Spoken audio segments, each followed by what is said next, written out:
तो दोस्तों, कहानी की शुरुआत होती है एक कॉलेज से, जहाँ जोया नाम की एक लड़की पढ़ती थी। जोया दिखने में बहुत खूबसूरत और यंग थी, लेकिन फिर भी उसका कोई दोस्त नहीं था। यहाँ तक कि उसकी अपनी बहन नीना भी उसे अकेला छोड़कर अपनी फ्रेंड्स के साथ ही बिजी रहती थी। असल में जोया न तो बोल सकती थी और न ही सुन सकती थी। इसी वजह से वो सबसे अलग रहती थी और उसका कोई दोस्त नहीं बन पाया था। वैसे नीना जोया को कुछ खास पसंद तो नहीं करती थी, पर कॉलेज आने जाने के दौरान वो उसे अपने साथ ही रखती थी। कॉलेज से घर लौटने के बाद जब नीना की माँ उसे समझाती है कि उसे जोया के साथ अच्छे से पेश आना चाहिए, तो भी नीना पर कोई फर्क नहीं पड़ता। वो अपनी बेस्ट फ्रेंड मिशेल के साथ मिलकर जोया का मजाक उड़ाती रहती है। दरअसल जोया के पेरेंट्स की मौत हो चुकी थी, जिसके बाद नीना की फैमिली ने उसे गोद ले लिया था। जोया का इस दुनिया में कोई नहीं था, इसलिए चाहकर भी वो उस घर को छोड़कर नहीं जा सकती थी। चूँकि जोया सुन और बोल नहीं सकती थी, इसलिए नीना की माँ मारिया उसका बहुत ख्याल रखती थी और यही बात नीना को खटकती थी। ऐसे ही एक दिन जब जोया कॉलेज में घूम रही थी, तो उसकी नजर एक कमरे में रखे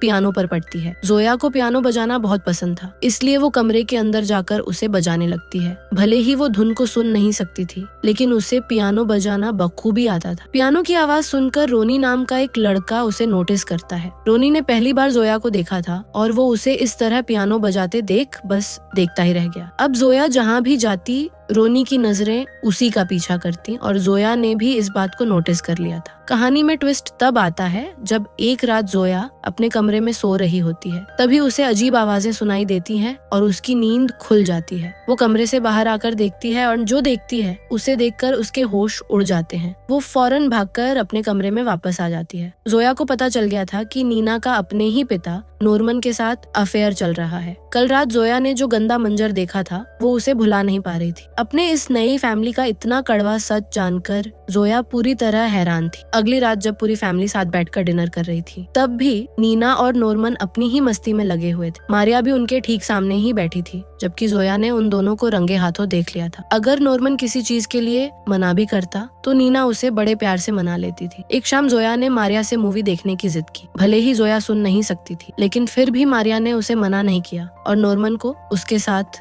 भेज दिया। कुछ ही देर बाद जोया मूवी देखने थिएटर पहुंच जाती है। वहाँ नीना भी अपने दोस्तों के साथ आई हुई थी और उन सब के साथ रोनी भी था। रोनी जोया के साथ बैठना चाहता था, लेकिन मिशेल उसे टोक देती है और रोक लेती है। जोया को थिएटर में देखकर नीना सोचने लगती है कि जो लड़की कुछ सुन ही नहीं सकती, वो भला मूवी का मजा कैसे लेगी। और जोया ने नीना की इस सोच का अंदाजा लगा लिया था। नीना को अब जोया पर किसी बात को लेकर शक होने लगा था। कुछ दिनों बाद जोया पियानो बजा रही थी, तभी नीना उससे बात करने आती है। नीना उसे शक भरी नजरों से देख ही रही थी कि तभी पियानो बजाते बजाते जोया से उसका एक तार टूट जाता है और अचानक उसके मुंह से चीख निकल जाती है। यह देखकर नीना के पैरों तले जमीन खिसक गई। उसे जोया का सबसे बड़ा राज पता चल गया था। वो जान चुकी थी कि जोया असल में बोलने के साथ साथ सुन भी सकती है, लेकिन नीना ने बड़ी चालाकी से जोया को इस बात की भनक नहीं लगने दी और उसका सच सबके सामने लाने का फैसला कर लिया। अगले दिन जोया कैंटीन में खाना खा रही थी, तभी नीना उसके पास आकर बैठ जाती है। नीना उससे कहती है कि चूंकि तुम सुन नहीं सकती, इसलिए मैं तुम्हारे सामने अपने दिल की बात खुलकर कह सकती हूँ। नीना बताती है कि वो अपने पिता से प्यार तो करती है, पर साथ ही साथ नफरत भी करती है, क्योंकि वो उसे दूसरे लड़कों के साथ घूमने नहीं देते। जोया उसे अनसुना करने का नाटक कर रही थी, जबकि नीना उसे अपनी पूरी प्लानिंग बताने लगती है कि कैसे वो मिशेल से उसके पिता की गन लेकर नॉर्मन को जान से मारने वाली है। वो आगे कहती है कि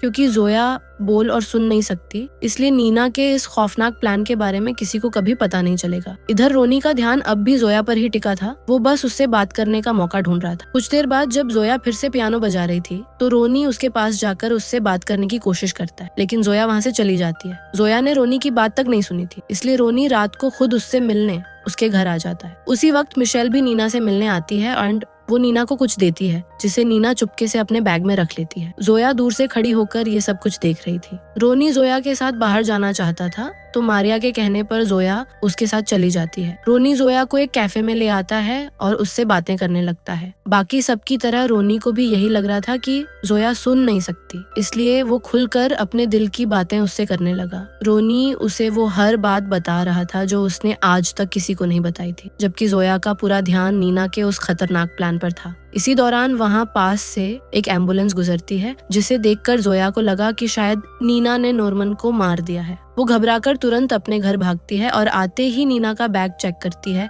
लेकिन उसे वहाँ गन की जगह सिर्फ कुछ किताबें मिलती हैं। इसके बाद वो नीना के कमरे के पास जाकर अंदर की आवाजें सुनने की कोशिश करती है, जहाँ नॉर्मन नीना का गेम बजा रहा होता है। जोया को डर था कि नीना नॉर्मन के साथ कुछ बुरा न कर दे, इसलिए उन्हें रोकने के लिए वो जानबूझकर आवाज करती है। आवाज सुनकर नीना कमरे से बाहर आती है और जोया को सामने देखकर समझ जाती है कि जोया उसे जुर्म करने से रोकना चाहती थी। इसके बाद नीना वहाँ से चली जाती है और जोया नॉर्मल दिखने के लिए कचरा साफ करने लगती है। अगली सुबह नीना फिर से जोया के पास आकर कहती है कि वो नॉर्मन को मारने वाली है और जोया हमेशा की तरह चुप रहकर सुनने का नाटक चालू रखती है। आज कॉलेज में रोनी का मैच था, जहाँ नीना डांस करके सबका मनोरंजन कर रही थी, जबकि जोया चुपचाप बैठकर मैच देख रही थी। मैच के बाद नीना घर चली गई और जोया रोनी के साथ टाइम स्पेंड करने लगी। धीरे धीरे जोया और रोनी की दोस्ती अब प्यार में बदलने लगी थी। एक तरफ जोया रोनी के करीब आ रही थी, तो दूसरी तरफ नीना अपनी खौफनाक प्लानिंग को अंजाम देने की सोच रही थी। नीना और नॉर्मन को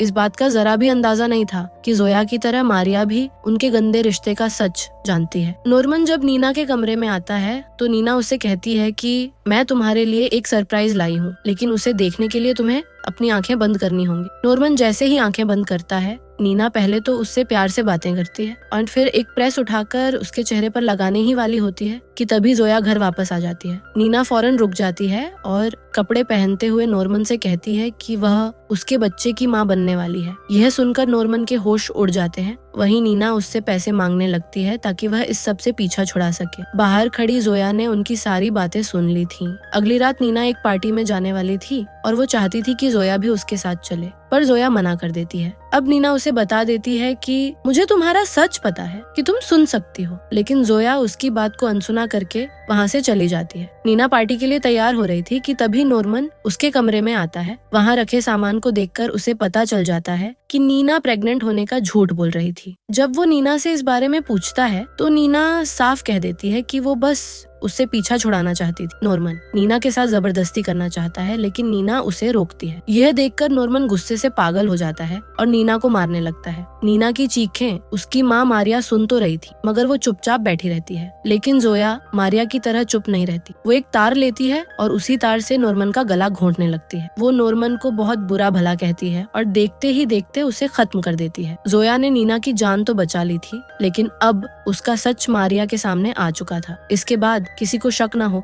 इसलिए दोनों तैयार होकर पार्टी में चली जाती है। जोया अपने साथ एक बैग भी लाई थी, जिसमें वही तार थी जिससे उसने नॉर्मन का मर्डर किया था। जहाँ एक तरफ ये दोनों पार्टी में थीं, वहीं दूसरी तरफ मारिया नॉर्मन की लाश के पास बैठकर कुछ सोच रही थी। तभी रोनी जोया के पास आता है और उसके साथ डांस करने लगता है। उधर मारिया अब भी गहरी सोच में डूबी थी और दूसरी तरफ नीना ने खुद को बाथरूम में छिपा लिया। जोया भी इस सब के बाद काफी परेशान नजर आ रही थी। अचानक जोया पार्टी से बाहर आ जाती है और तभी रोनी भी उसके पीछे पीछे आ जाता है। वो जोया को आवाज लगाता है और घबराई हुई जोया आवाज सुनकर पीछे मुड़ जाती है। यह देखकर रोनी तुरंत समझ जाता है कि जोया सुन सकती है। जोया उससे माफी मांगती है, लेकिन रोनी नाराज होकर वहाँ से चला जाता है। अब जोया नीना को लेकर जल्दी जल्दी वहाँ से भागती है और दोनों लड़कियाँ एक जंगल में आ जाती हैं। यहाँ आकर वो उस बैग को दफन कर देती है। नीना उससे पूछती है कि तुमने अपने बारे में इतना बड़ा झूठ क्यों बोला, जिसके जवाब में जोया कहती है कि उसे लोगों से